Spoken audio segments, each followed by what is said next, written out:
Welcome back, fellow explorers of the cosmos. You've found your way here, which means part of you is still curious, still wondering what lies beyond the horizon of everything we know. I'm glad you're here. This channel is a quiet place for big ideas, a place where science meets wonder, where the universe whispers its secrets to those willing to listen. So get comfortable, let your mind slow down, and let's explore the cosmos together, one extraordinary fact at a time. It was April 1st, 2026, just after midnight in Europe, when the world held its breath. From Launch Complex 39B at Kennedy Space Center in Florida, a rocket rose into the night sky unlike anything this generation had ever witnessed. A rocket carrying human beings to the moon. The last time humanity had dared such a thing was December 1972, Apollo 17. The world was a different place then. Now, more than 5 decades later, 4 humans burn once again into the darkness of space. Artemis II. The name sounds almost gentle for something so enormous. Artemis, goddess of the hunt and of the moon, returning to her celestial body. And with her, humanity returns to the place where we once stood in awe and then stopped dreaming. The engines ignite, the ground shakes, and slowly, impossibly slowly, the rocket climbs. Higher and higher, until the flames become a distant star, and the star disappears into the black. We are going back to the moon. An experienced NASA astronaut who had already spent months aboard the International Space Station. Pilot Victor Glover, the first African American to fly to the moon. A milestone that carries the weight of history in every single heartbeat. Mission Specialist Christina Cook, the first woman to travel to the moon, whose record-breaking stay on the ISS already proved what human endurance truly means. And Mission Specialist Jeremy Hansen, a Canadian astronaut representing not just his country, but an entire generation of people who grew up watching the stars and wondering. 4 people, 4 stories, 1 capsule, 1 moon. Together they form the most diverse crew ever to leave Earth's orbit, and together they carry the hopes of an entire planet with them into the dark. On April 6th, 2026, something happened that had not occurred since the dramatic near disaster of Apollo 13 in 1970. The Artemis II crew broke the record for the farthest distance any human being has ever traveled from Earth. At their peak, the 4 astronauts found themselves 252,756 miles from our planet. That is over 406,000 kilometers. To put that into perspective, if you drove a car without stopping, at highway speed, it would take you more than 270 years to cover that distance. The crew floated inside their capsule, looking out the window at a sight that fewer humans have seen than have climbed Mount Everest. The Earth, impossibly small. The Moon, impossibly close. And all around them, the silent, infinite darkness of space.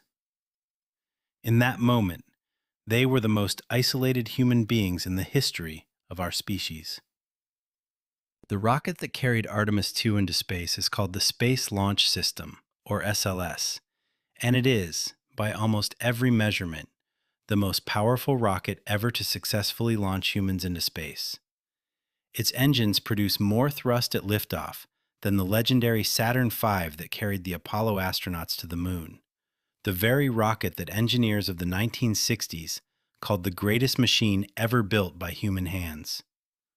The SLS stands nearly 100 meters tall. It burns a staggering amount of liquid hydrogen and liquid oxygen in just the first few minutes of flight, releasing energy equivalent to dozens of nuclear power plants firing simultaneously.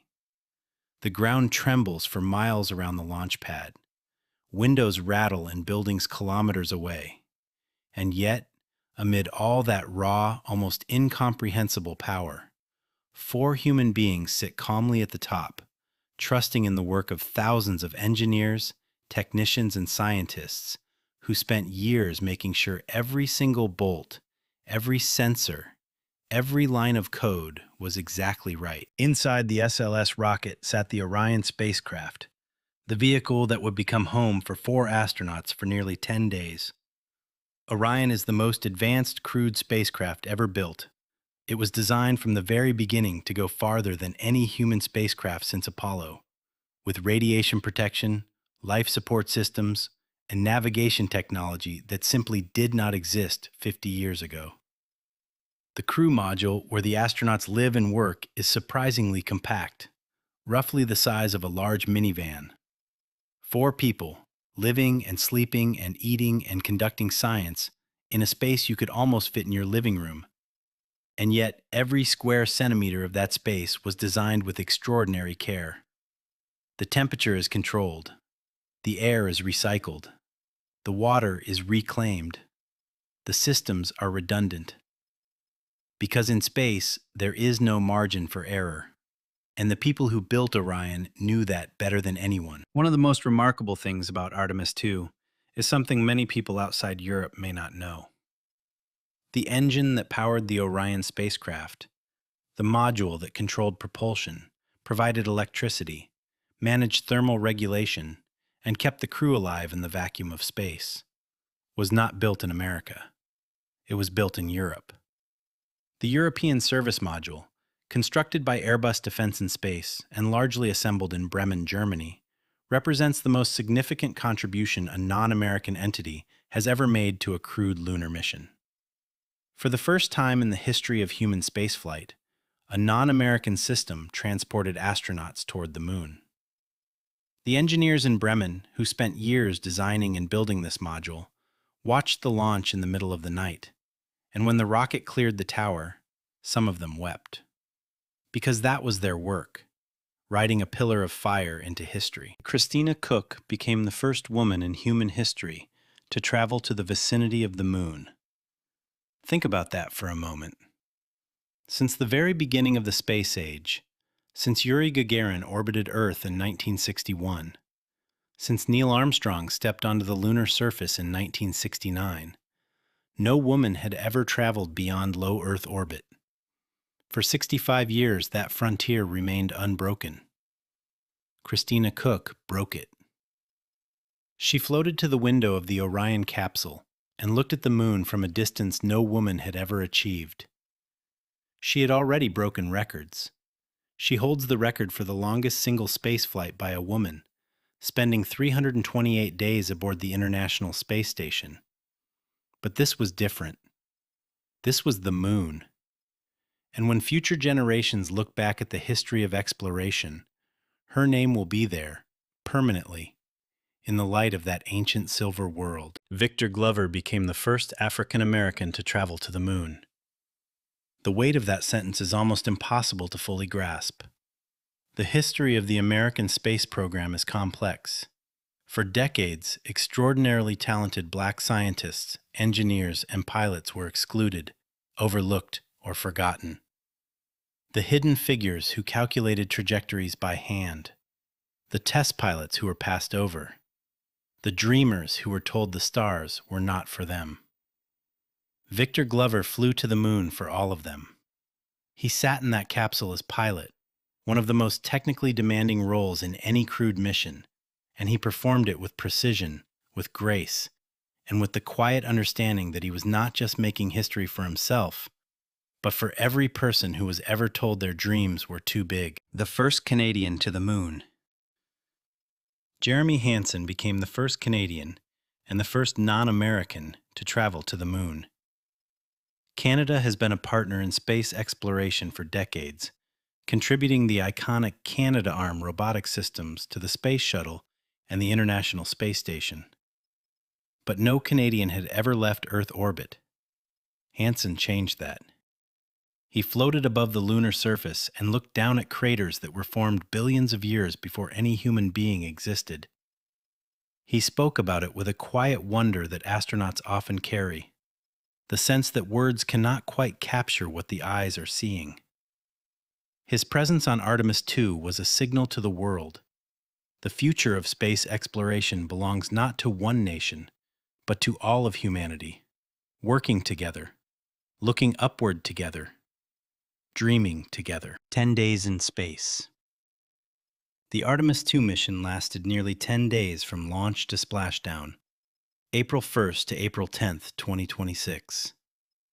10 days that changed everything. 10 days during which 4 human beings lived in the most extreme environment our species has ever voluntarily entered. They ate specially prepared food. They slept in restraints so they would not float away. They exercised to keep their muscles from weakening in zero gravity. They monitored hundreds of spacecraft systems. They conducted science experiments. They spoke to their families via radio delay. And every day, they looked out the window at a universe that most humans will only ever see in photographs. 10 days. Long enough to go to the moon and come back. Long enough to feel the silence of deep space settle into your bones. Long enough to never quite see the world the same way again. 8.8 million pounds of thrust. When the Space Launch System ignited its engines on April 1st, 2026, it produced over 8.8 million pounds of thrust.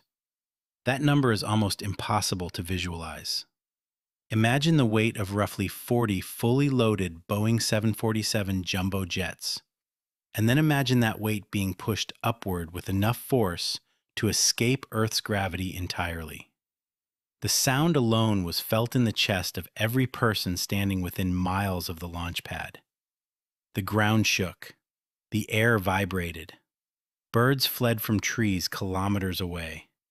And at the top of that column of fire and smoke, 4 human beings sat strapped into their seats, feeling every single one of those millions of pounds pushing them upward, faster and faster, until the blue sky outside their windows faded to the deep, impossible black of space. In just a few minutes, they had left the world behind. The solid rocket boosters. As the SLS rocket climbed through Earth's atmosphere, 2 enormous solid rocket boosters burned alongside the main engines, providing additional thrust for the first 2 minutes of flight.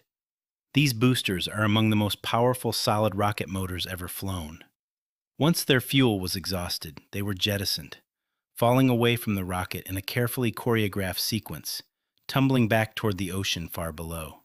After the boosters separated, the panels protecting the European service module were released, followed by the launch abort system, a tower sitting atop the capsule designed to pull the crew to safety in milliseconds if something went catastrophically wrong during ascent. Each separation was a small miracle of engineering timing, happening exactly as planned, exactly as thousands of hours of simulation had predicted. The launch abort system. Speaking of the launch abort system, let's take a moment to appreciate what it actually is. Sitting at the very top of the rocket, above the Orion capsule, was a tower equipped with powerful solid rocket motors, capable of pulling the crew module away from a failing rocket in under a second. If sensors had detected a catastrophic failure during ascent, this system would have fired automatically, yanking the capsule away from the explosion before any human could consciously react. The astronauts would have experienced a force of around 15 Gs, 15 times the force of gravity, for a brief, violent moment, before parachutes deployed and brought them safely to the ground or water. It is a remarkable piece of engineering, a system designed entirely to never be used, but built with absolute precision, just in case. 2 orbits around Earth first, before heading to the moon. Artemis II did not simply point itself at the lunar surface and fire its engines. Instead, the spacecraft and crew spent time orbiting Earth, circling our planet twice in an elliptical path that stretched from about 115 miles at its lowest point to over 44,000 miles at its highest. This was deliberate. Engineers wanted the crew to verify that every single system aboard Orion was functioning correctly while still relatively close to home. The life support systems, the communication systems, the navigation systems, all checked and double-checked in the harsh environment of space but with Earth still visible out the window and emergency return still theoretically possible. It was patience built into the mission design, a deep breath before the leap. Manual piloting in space. One of the most fascinating early moments of the Artemis II mission was something called the Proximity Operations Demonstration. After separating from the upper stage of the rocket, the crew manually flew the Orion spacecraft, taking direct control of its trajectory and orientation, guiding it through space using hand controllers and their own judgment. This was not just a thrill for the astronauts. It was a critical test. Future Artemis missions will require the crew to manually dock with spacecraft in lunar orbit, a delicate, demanding operation where precision is everything. By practicing with the empty upper stage as a target, the crew generated real performance data that engineers on the ground use to refine procedures for the moon landings that will follow. In space, every maneuver is both science and art. Manual piloting in space. One of the most fascinating early moments of the Artemis II mission was something called the Proximity Operations Demonstration. After separating from the upper stage of the rocket, the crew manually flew the Orion spacecraft, taking direct control of its trajectory and orientation, guiding it through space using hand controllers and their own judgment. This was not just a thrill for the astronauts. It was a critical test. Future Artemis missions will require the crew to manually dock with spacecraft in lunar orbit, a delicate, demanding operation where precision is everything. By practicing with the empty upper stage as a target, the crew generated real performance data that engineers on the ground use to refine procedures for the moon landings that will follow. In space, every maneuver is both science and art. The translunar injection burn. On the second day of the mission, the most important engine firing of the entire journey took place. Called the translunar injection burn, this was the moment when Orion's main engine fired for the last time, pushing the spacecraft out of Earth's gravitational grip and onto a trajectory toward the moon. After this burn, there was no turning back in any simple sense. The spacecraft was committed to its path, following the invisible curves of gravity toward the lunar surface. What makes this burn particularly elegant is that it served a double purpose. Not only did it send Orion to the moon, but the same trajectory, the free return path, was designed so that if nothing else was done, gravity alone would eventually pull the spacecraft back to Earth.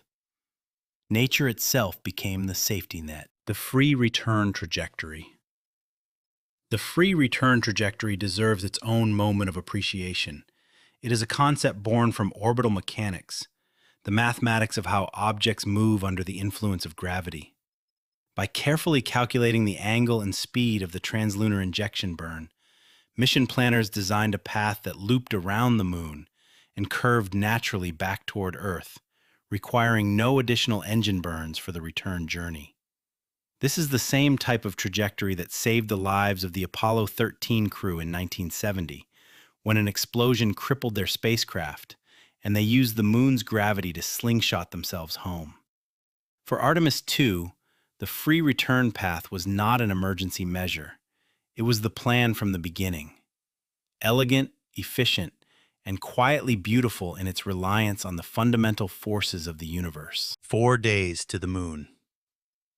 After the translunar injection burn, the crew settled into the rhythm of deep space travel. For roughly 4 days, Orion drifted through the darkness between Earth and Moon, covering the distance at speeds that sound fast, tens of thousands of kilometers per hour, but feel almost imperceptibly slow against the vast scale of space. During this time, the astronauts monitored systems, conducted experiments, ate their carefully prepared meals, and slept in their seats. They spoke to their families. They recorded videos. They looked out the windows at a view that changed almost imperceptibly, the Earth shrinking slowly, the moon growing slowly, and all around them the stars, unchanged, unwavering, utterly indifferent to the remarkable thing happening in their midst. Entering the moon's sphere of influence. On the fifth day of the mission, the spacecraft crossed an invisible boundary that exists only in mathematics, the moon's sphere of influence, the point where the moon's gravitational pull becomes stronger than Earth's. From that moment forward, the crew was not falling toward home. They were falling toward the moon. This transition happens silently, with no sensation, no sound, no visible sign. Only the navigation computers know exactly when it occurs. But what it represents is profound. The moment when human beings become, in the most literal physical sense, lunar travelers. Captured by another world. Drawn toward a surface that humans last walked upon more than half a century ago. 30 to 50 minutes of silence. As Orion swept around the far side of the moon, something happened that is both technically routine and profoundly human. The crew lost all communication with Earth. For between 30 and 50 minutes, depending on the exact geometry of the flyby, there was complete radio silence. No voice from mission control, no telemetry flowing to the ground. 4 human beings, more isolated than any humans had been since Apollo, alone on the far side of the moon, with nothing but the hum of spacecraft systems and the ancient, crater-scarred surface scrolling past their windows below. During those silent minutes, they took photographs, they made observations, and they experienced something that almost no human being in history has ever felt. Total, absolute separation from Earth, the far side of the moon.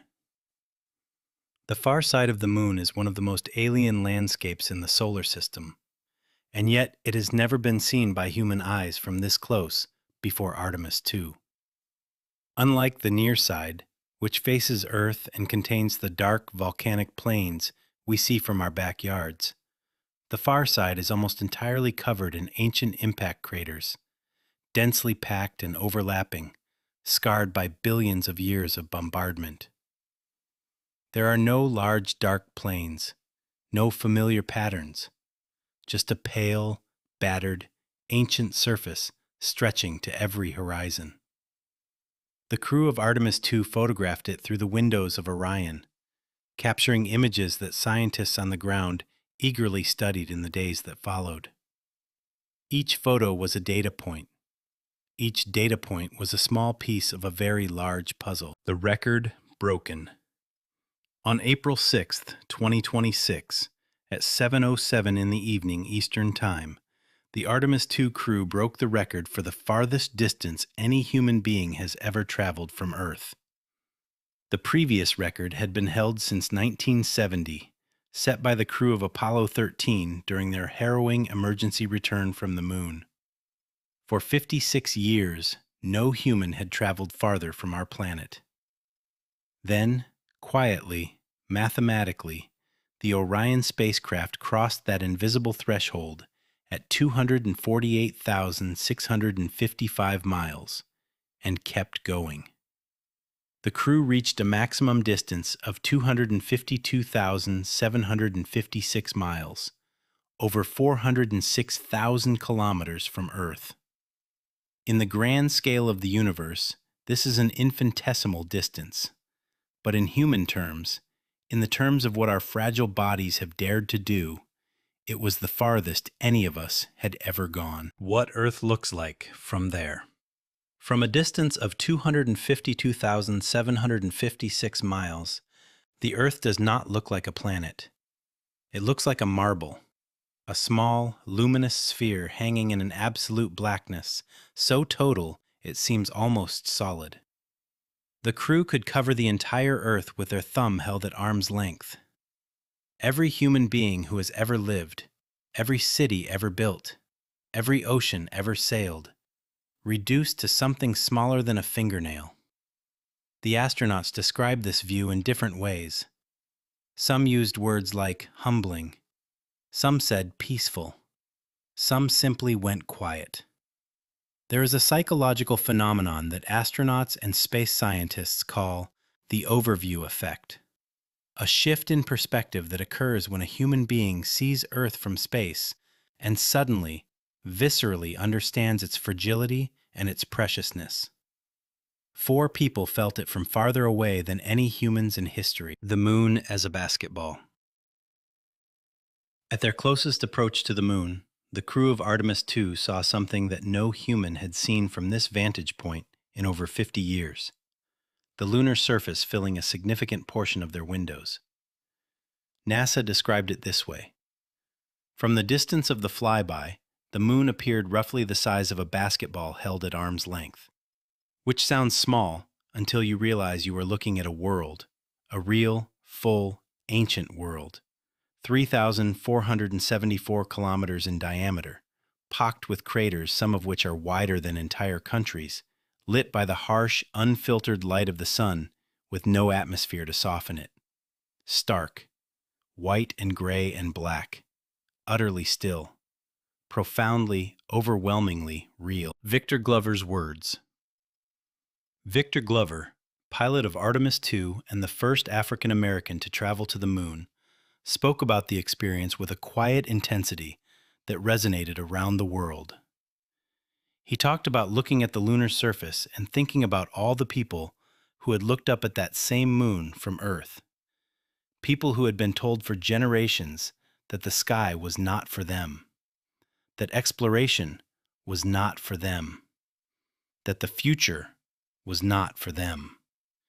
He flew anyway. He looked down at the moon and he thought of them. His presence on that mission was not just a personal achievement or even a national one. It was a signal sent across history that the universe belongs to everyone willing to reach for it. Christina Koch's record. Before Artemis II, Christina Koch already held the record for the longest single spaceflight by a woman, 328 consecutive days aboard the International Space Station during 2019 and 2020. She had floated in microgravity for nearly a year.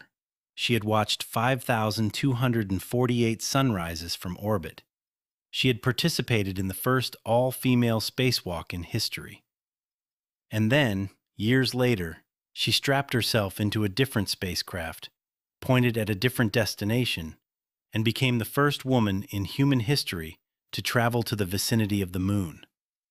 2 records, 2 firsts, 1 extraordinary human being who simply kept saying yes to the next challenge, and the next, and the next. Jeremy Hansen's journey. Jeremy Hansen was selected as a Canadian astronaut in 2009. For years he trained. He worked as a Capcom, the voice of mission control, communicating with crews aboard the International Space Station. He participated in underwater missions, simulating spacewalks. He trained in caves in Italy to simulate isolated exploration environments. He spent years preparing for a spaceflight that might never come. And then it came. Not just any spaceflight, but the moon. He became the first Canadian to leave Earth orbit, the first non-American to travel to the moon, and the symbol of what international partnership in space exploration truly means. Canada contributed the robotic arms. Canada helped build the station. And now Canada flew to the moon. Reed Wiseman's leadership commander. Reed Wiseman led the Artemis II crew with the calm, methodical precision that the mission demanded. Before Artemis, he had spent 165 days aboard the International Space Station, conducting over 300 scientific experiments and setting a station record of 82 hours of research in a single week. He had served as chief of the astronaut office. He understood spacecraft systems, crew dynamics, and the particular mental discipline required to remain focused and effective when everything around you is extraordinary. In the weeks after the mission, he spoke about the experience of commanding the first crewed mission to the moon in over 50 years, the weight of it, the privilege of it, and the quiet certainty that what Artemis II accomplished was only the beginning of something much larger. The laser communication test. Hidden within the technical objectives of Artemis II was a test that could reshape the future of deep space communication. For the first time on a crewed mission, NASA tested laser communication technology, using infrared light instead of traditional radio waves to transmit data. The principle is elegant. Infrared light has a much shorter wavelength than radio waves, which means it can carry far more data in each transmission. Where radio waves might transmit at a certain rate, laser communication can potentially be orders of magnitude faster. For future missions to the Moon, and eventually Mars, this technology could mean the difference between sending a few photographs and streaming live high-definition video from another world entirely. The parachute system.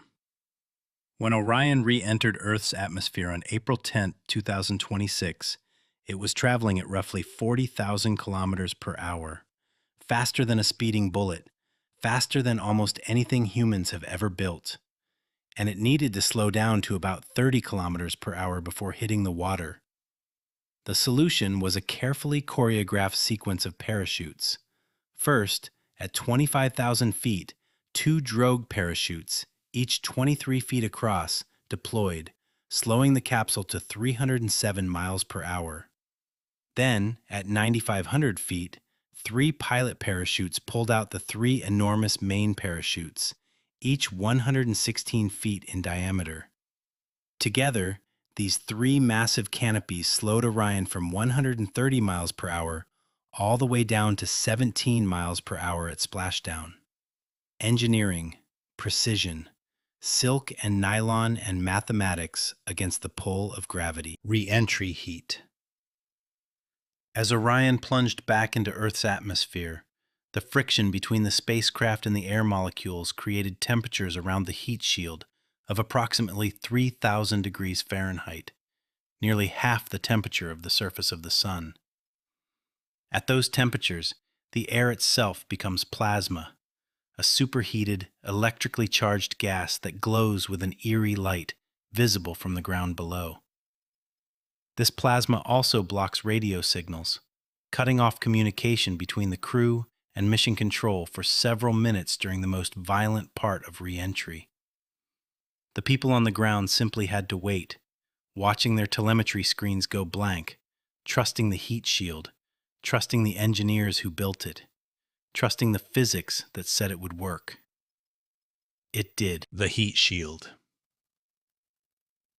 The heat shield protecting the Orion crew module during re-entry is the largest ever flown on a spacecraft designed to carry humans. It is made of a material called avcoat, an ablative compound that works by slowly burning away, carrying the heat with it rather than transferring it to the capsule beneath. As the outer surface ablates, it creates a protective layer of gas that further insulates the structure. The result is that while the outer surface reaches plasma temperatures, the interior of the capsule remains at a survivable temperature for the crew. It is a technology with deep roots. Versions of ablative heat shields were used on Apollo capsules 50 years ago. The physics has not changed. The execution, however, has been refined to a remarkable degree of precision. Splashdown in the Pacific. At 5:07 in the afternoon Pacific time, on April 10, 2026, the Orion capsule hit the water off the coast of San Diego, California. 9 days, 1 hour, and 46 minutes after launch. The capsule could have landed upright, on its side, or upside down. All configurations were planned for.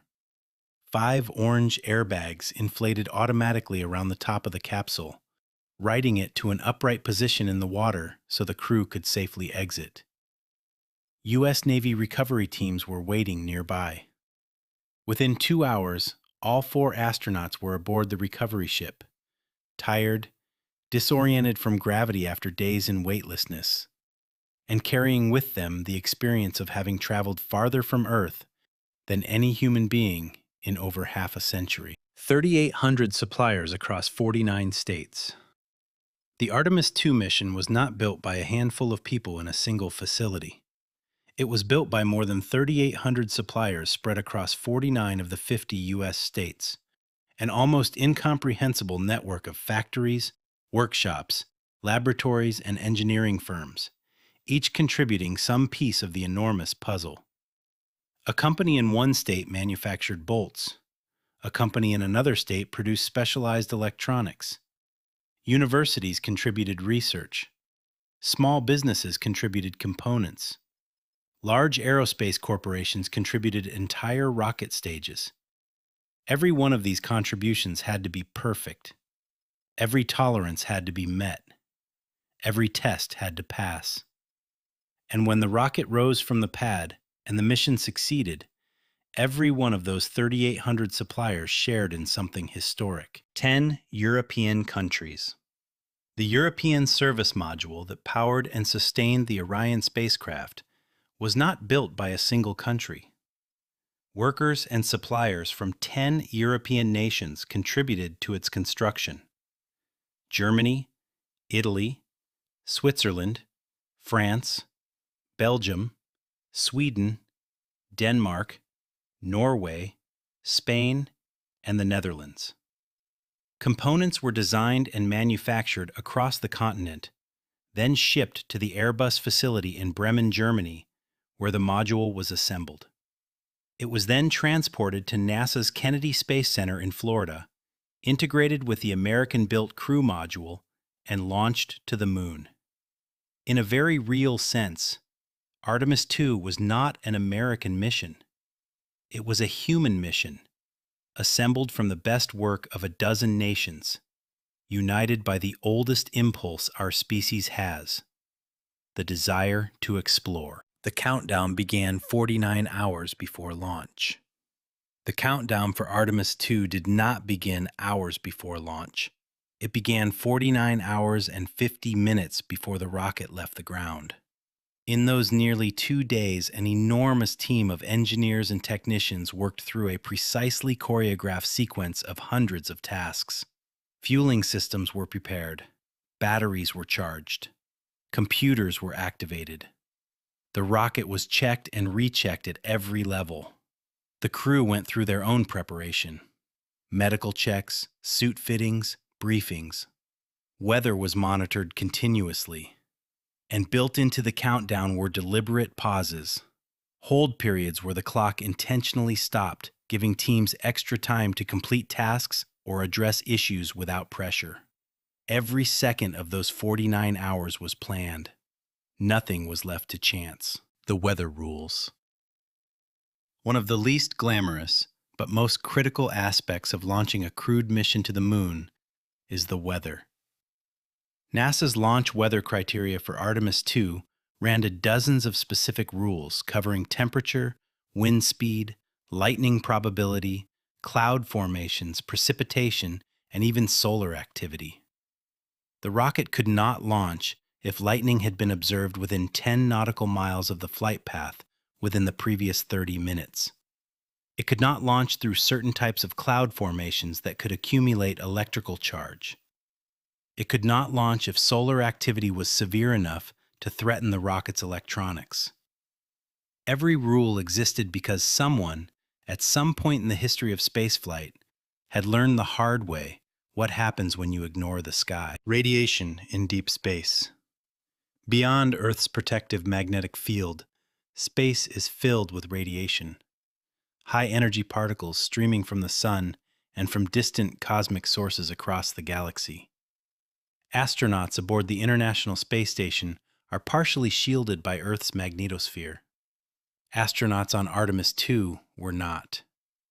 One of the mission's key objectives was to test radiation protection procedures and gather data on exactly how much radiation the crew was exposed to during the journey. The 4 DLR radiation sensors aboard Orion, developed by German scientists, measured particle flux continuously throughout the mission. This data will directly inform the design of radiation shielding and protection protocols for future lunar surface missions, and eventually for the multi-year journey to Mars. The life support systems. For nearly 10 days, the Orion spacecraft was the only thing standing between 4 human beings and the vacuum of space. The life support systems that scrubbed carbon dioxide from the air, recycled water, maintained cabin temperature, and provided breathable oxygen had to function without interruption. One of the explicit objectives of the Artemis II mission was to evaluate these systems in the actual deep space environment, conditions that cannot be fully replicated in any laboratory on Earth. The data gathered during the mission will be used to certify Orion's life support capability for longer missions, including the lunar surface stays planned for Artemis III and beyond, where astronauts will spend days living and working on another world. Emergency procedures tested even on a mission that went smoothly. The crew of Artemis II spent time practicing emergency procedures, running through scenarios for what to do if systems failed, if communication was lost, if the spacecraft needed to be abandoned. These were not theoretical exercises. They were real drills, conducted in the actual spacecraft, in the actual environment of deep space, testing whether the crew could execute emergency protocols quickly and correctly under the cognitive and physical stress of spaceflight. One of the 5 primary mission objectives was specifically to demonstrate emergency system capabilities, including abort operations and rescue procedures. In exploration, the difference between survival and catastrophe is often measured in seconds of preparation. CubeSats deployed.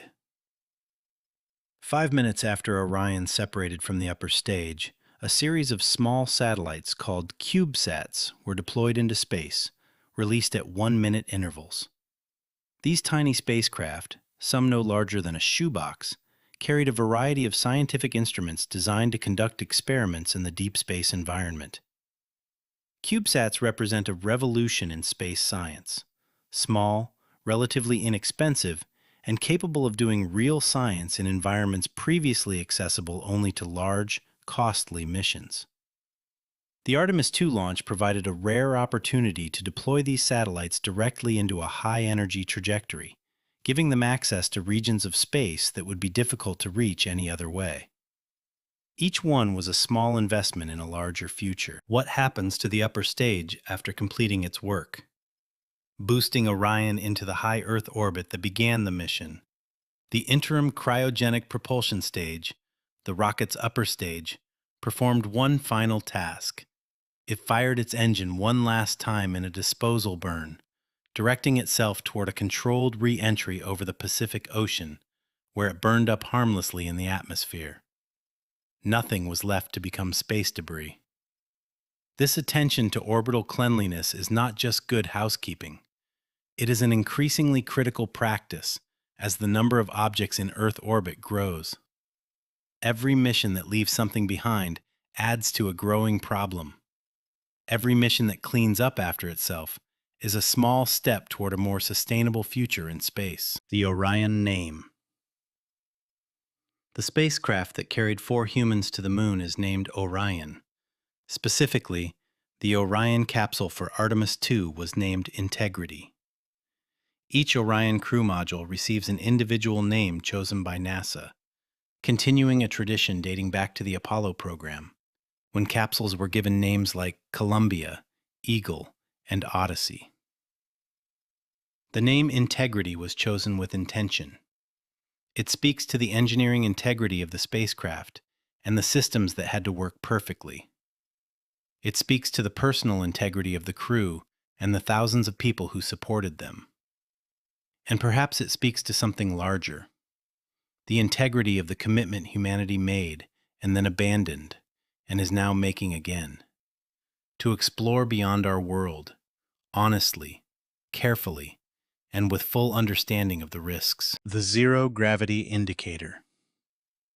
Aboard every crewed NASA spacecraft, there is a small, soft object called a zero gravity indicator, a stuffed toy or small plush item that floats freely in the cabin once the spacecraft reaches weightlessness, providing a visual confirmation that the crew has left Earth's gravity behind. For Artemis II, the zero gravity indicator was a small stuffed animal named Rise, chosen as a tribute to the iconic Earthrise photograph taken by the crew of Apollo 8 in 1968. That image, Earth rising above the lunar horizon, a fragile blue marble in the black void, became one of the most influential photographs ever taken, changing how humanity saw itself. Rise floated in the Orion cabin as the crew traveled to the moon, a small, soft thread connecting two generations of lunar explorers, separated by more than half a century. The long road to launch. Artemis II did not arrive at the launch pad quickly. The Artemis program was born from decades of planning, false starts, canceled programs, budget battles, and engineering challenges that would have stopped a less determined organization. The original Space Shuttle program ended in 2011. Various successor programs were proposed and canceled. The SLS rocket faced years of delays and cost overruns. The Orion spacecraft required the development of entirely new technologies. And yet, through all of it, thousands of engineers, scientists, and managers kept working, kept believing, kept solving the next problem and the next. The launch on April 1st, 2026 was not just a moment. It was the culmination of 15 years of stubborn, determined, unglamorous work. What Artemis III will do.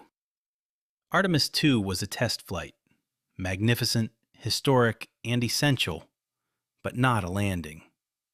The moon landing that Artemis II made possible will come with Artemis III, currently planned for 2028. That mission will land astronauts on the moon's south polar region, a place no human has ever stood, where permanently shadowed craters are believed to contain ice water that could be a resource for future long-duration missions. The first woman and the first person of color are expected to set foot on the lunar surface. They will spend approximately a week there, conducting science, testing equipment, and laying the groundwork for something that once seemed impossible: a permanent human presence beyond Earth. The Gateway Station. Beyond Artemis III, NASA and its international partners are planning to build Gateway, a small space station in lunar orbit that will serve as a staging point for future moon missions and eventually as a waypoint for missions to Mars. Gateway will be international, with modules contributed by NASA, ESA, JAXA, and other agencies. It will be the farthest from Earth that humans have ever maintained a permanent presence, and it will be made possible, in part, by everything learned during Artemis II. Every system test, every data point, every lesson written in the performance of 4 humans traveling around the moon and coming home safely. The road to Mars. Every mission in the Artemis program is, in a sense, a practice run for something even more ambitious: the first human mission to Mars. The technologies being tested on Artemis II, the life support systems, the deep space communication, the radiation protection, the re-entry systems, are all technologies that will eventually carry human beings on a journey of hundreds of millions of kilometers, lasting 2 to 3 years, to another planet entirely. The moon is close. Mars is almost incomprehensibly far. But every hard problem solved on the journey to the moon is one less hard problem standing between us and the red planet. Artemis II was a step. A small, extraordinary, history-making step on a very long road. Why it matters.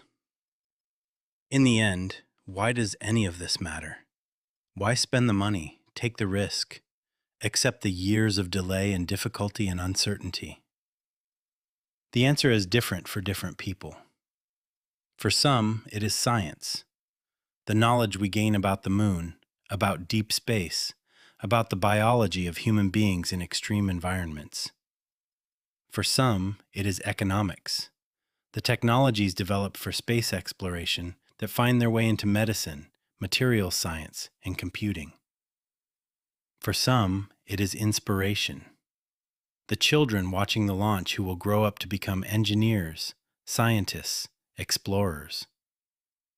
And for some, it is something harder to quantify, the simple, profound human need to go further, to see what is beyond the next horizon, to not accept the limits of the world we were born into.